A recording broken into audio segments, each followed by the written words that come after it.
The Admiral of the Fleet's 5 stars, flying above the Pacific Naval Headquarters at Guam, are ready to follow Admiral Nimitz, left, about to set out for the conquest of Okinawa. Coming aboard the flagship of Task Force 58 is Admiral Mitcher, scourge of the enemy in waters about Japan. 1,400 ships get underway, and the invasion forces aboard cast worry aside for the moment and beat a tune out on the old squeeze box, while Ernie Pyle, left, watches a fast-stepping jitterbug run up a little hot rug cutting for the biggest invasion fleet ever assembled in the Pacific. And if you're going to visit a foreign country, you've got to have native dough.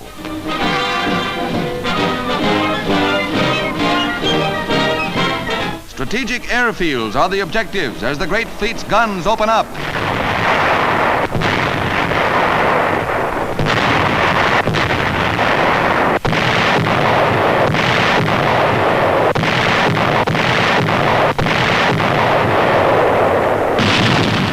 Terrific rocket barrages level shore defenses.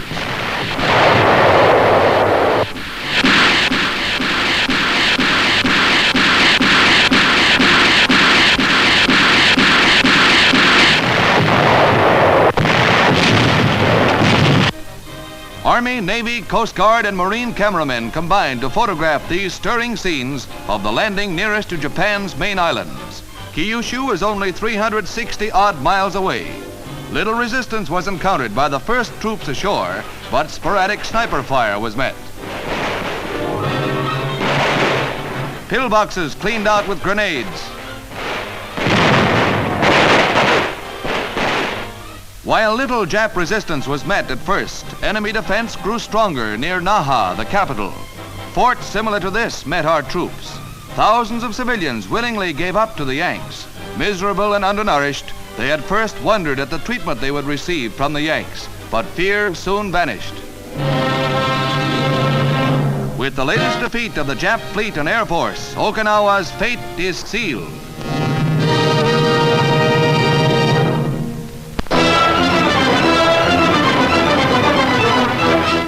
The RAF dropped 30,000 pounds of bombs on Mandalay during the final assault, which drove the Japs from that storied city.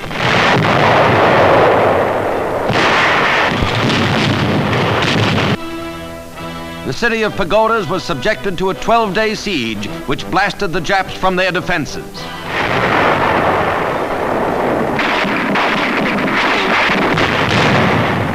The Japs used temples as strong points.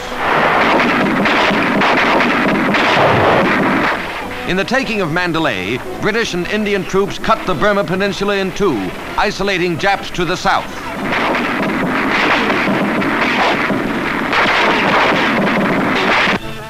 Another captured Jap flag, another symbol of the setting sun. It took concentrated shelling to crash the walled city on Dufferin Hill. The Japs held out here for days before the first stunned and blindfolded prisoners were removed.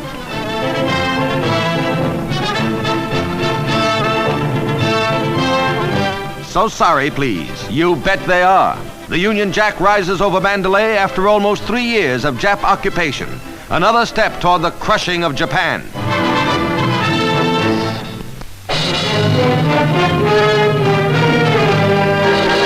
The American Third Army pushes farther into the crumbling German citadel, racing other Allied armies to Berlin. Tanks blaze the way.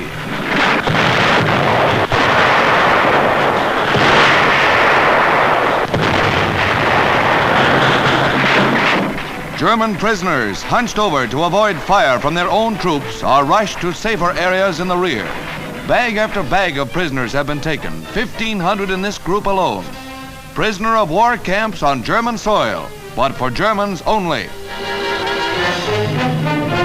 There is no pause for the Third Army as it overruns the Reich.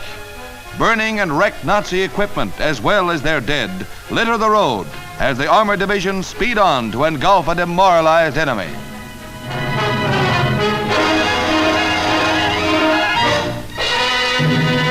For the first time, Signal Corps cameras picture actual rocket attacks on the European front. Multi-bank firing units have given valuable support to our artillery. Highly mobile, they're quickly set up and sighted. The weapons are fired from a remote control box, safe from the blasts.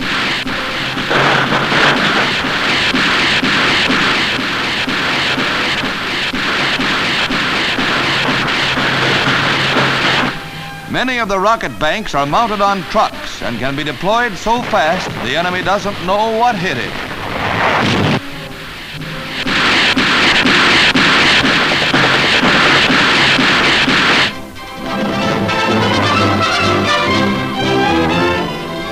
As the San Francisco Security Conference nears, Secretary Stettinius confers with Big Four delegates, including Soviet Ambassador Gromyko, Lord Halifax of Great Britain, and Dr. Wei, Chinese ambassador. The group engaged in informal preliminary discussions. Assistant Secretary Archibald MacLeish tells why America not only wants peace, but must have peace. Peace has always been the policy of the American people. Peace is now the necessity of the American people.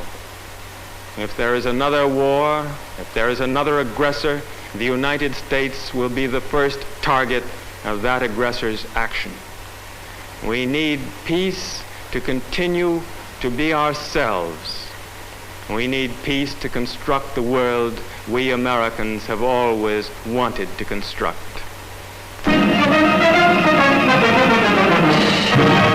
When the wounded vets down in Georgia receive golf instruction from Lord Byron Nelson, everything is copacetic until they try it themselves. Joe Kirkwood, famous trick shot specialist, steps into the spotlight. And how? For something extra fancy, Joe tees up the ball this way, grabs his war club, but it's a bitter pill to swallow.